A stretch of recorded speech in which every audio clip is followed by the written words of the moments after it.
Metroid Dread. I don't know if I would even call this a spoiler review. There's really no plot to this game. It's like pretty basic, so unless you pretty much know nothing about the game, you're gonna learn something here. Otherwise, it's just nothing special as far as spoilers go. I do have a review on my blog, soundandbettermyhead.com. It's pretty much got probably the same level of story details as this does, so you can read that if you want to. I gave this game a 2.5 out of 5. It's just okay. Like when I was playing it, if you're old school like me, you play the original Metroid, and then you got Super Metroid, which kind of took it to the next level, and then the franchise kind of veered off to the Metroid Prime series. Occasionally, the handheld games went back to the side-scrolling, and now this game is a side-scroller, and it really just kind of feels like it would be like the next game after like the Super Metroid, and it really kind of does feel like it should have been a handheld game. I guess it apparently was originally supposed to be a DS game, and then it got canceled, and the DS I guess wasn't powerful enough, so they converted it to a Switch game.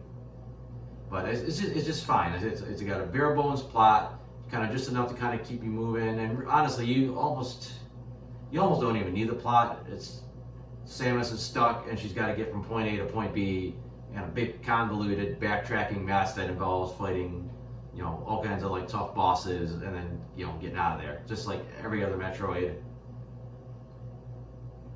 The voice work is minimal. There's a little bit of dialogue. The design of the game itself looks solid. Some really cool boss designs, some decent level designs. The power-ups, there's really not much more than you haven't seen before in like the previous Metroid games. You get your spin attacks and your space jumps and your ice missiles and all that stuff. And I think it's relatively straightforward getting through the levels. A lot of times you're not supposed to go back and you're not allowed to backtrack yet. So the game's kind of trying to guide you forward, and you just kind of go with the flow. Eventually, if you do want all the upgrades and all the missile tanks and all that stuff, or the energy tanks and the missile upgrades, you will have to go back. You got to fight the temptation not to do it all the time, because some of them you just can't get yet, and plus you just be going back and forth to the same levels constantly. The game introduces these things called Emmys. They're these basically killer robots that once you get in their territory, they're constantly hunting for you. They see you, they'll chase you, and they won't let you out unless you get far enough away from them. They can't be killed.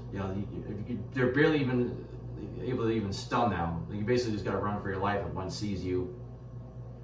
And at each level, you do eventually get the power to kill that one specifically. And it's a little convoluted the way you got to do it. And it's this thing where you got to shoot the head of it for a bunch of times until it melts, and then blow it off with another shot. And sometimes you got to do it in like 2 different passes.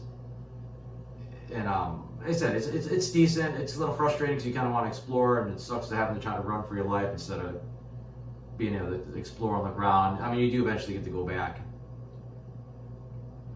A lot of the enemies have certain counts that certain attacks that can be countered, and then it opens them up to get like taken out, pretty easily, and also leaves you more power-ups, like gives you more missiles back and energy.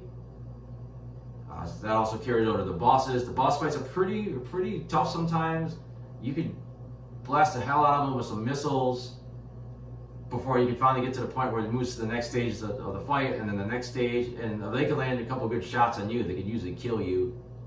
They do usually throw something that you could shoot, and it would give you back health and missiles, but there's a lot of dodging, all kinds of attacks, and they can get pretty frustrating sometimes. Because you mess up, or you don't know their pattern, and then you get killed after putting in a decent fight. And pretty much all of them have a counter, something that could be countered, and they could be hit with like just a massive barrage of missiles too. And there's a lot of Metroid games when you get 100% completion, you get like a bonus thing after the credits. There's none of that here. 100% completion doesn't do anything. It's just for like being a completionist and bragging rights or whatever. Most of the missile tanks, or the missile upgrades and the tanks and all that stuff are kind of straightforward. There's some tricks to them. I think the most frustrating ones for me are the ones that involve using your speed boost and using some combination of that and a spine shark and saving up a spine shark and doing some big convoluted thing before, so you could get in position to take out these, so you could take out the obstacles and get to your prize. But like I said, other than that, the game's just okay. If you really like the old school Metroids, it's a nice little throwback, a nice, nostalgia piece, and it's just, something you just can kind of just play. It's nothing that complicated. It's probably really good for a Switch. You take it with you somewhere, you're just screwing around playing it. Other than that, I got not much else to say about this game. I do have other reviews on my blog. There's some video game reviews buried on there. I don't do a ton of reviews of games anymore. But I got TV reviews, I got movie reviews, I got my comic strips on there, and that's all at soundedbettermyhead.com. So thanks for watching.